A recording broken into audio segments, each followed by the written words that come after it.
Hi all, I hope you're having a great week. My name is Yash Mishra. I'm a graduate student in computer science at Clemson University. This summer, I got the opportunity to intern with HPCC Systems. During my internship, I worked on the new cloud native platform for HPCC Systems targeting Microsoft Azure. We know the deployment of HPCC systems to commercial clouds can be done in multiple ways, such as lift and shift or containerization, depending on various business needs. In the new Kubernetes version, there are several things that appear to be different than in the legacy version. HPC systems components are converted to pods, completely decoupling it from node level dependencies. Pods run the system processes that communicate with other pods in the cluster.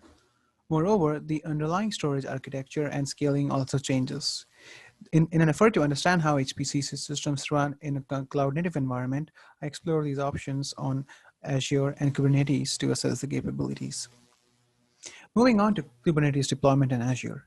To have a Kubernetes cluster, you need to have an Azure subscription and then create a resource group which holds all your resources together for ease of access and management, to specify your deployment region, and then to configure the primary node pool, and then followed by authentication.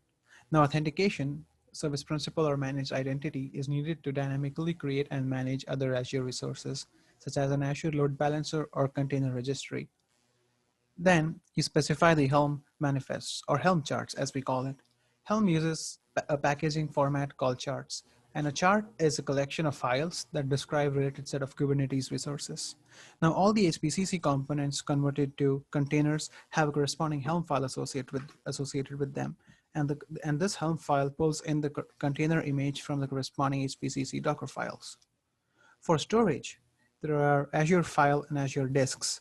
For Azure File provides SMB access to file shares, which meets the shared data requirement for DLL and data storage classes in HPC systems.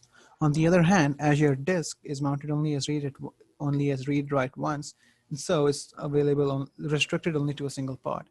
And this does not meet the shared storage requirement between data and DLL storage classes. Storage is orchestrated via persistent volumes, which are referenced by persistent volume claims. And these persistent volume claims are binded directly to the pod, even though the storage class may be bounded to the nodes. Now, the steps involved in background during Kubernetes cluster creation are different, are certainly different than those in a legacy virtual machine-based cluster. For instance, a Kubernetes scheduler assigns pod to node, a container is created in the pod, a container is started, and then node and kubelet pull container image from HPCC Docker files. In the network topology, as we see, at the very top is the virtual network that hosts the entire cluster. Boxed in yellow are the 5 nodes in the node pool. Boxed in orange are the persistent volume storage mounted. Boxed in purple are the network security groups configured. Boxed in blue are the route tables. Boxed in green are health probes associated with Kubernetes load balancer. Boxed in brown is the outbound rule associated with the load balancer. Moving on to pod scaling and shared storage. Under Kubernetes, there is horizontal pod autoscaler, which essentially scales out or in the pods based on the metrics set forth by the users. The metrics can be either resource limits, which are the minimum and maximum number of pods, or resource utilization, which is the CPU utilization.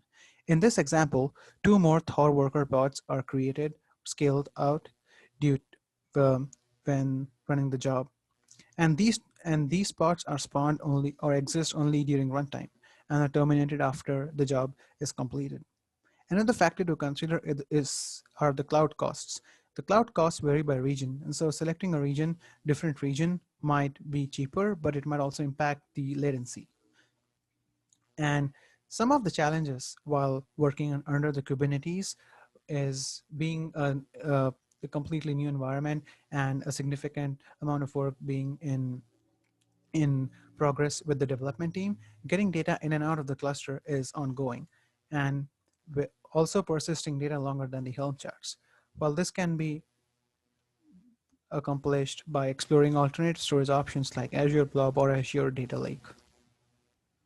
With all things considered, for evaluating performance under Kubernetes, the ECL Performance Bundle Test Suite is an, a good candidate, which is ongoing for running performance evaluation under the new Kubernetes version.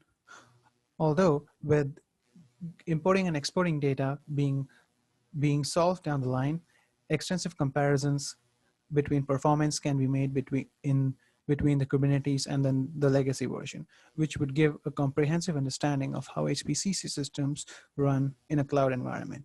Thank you.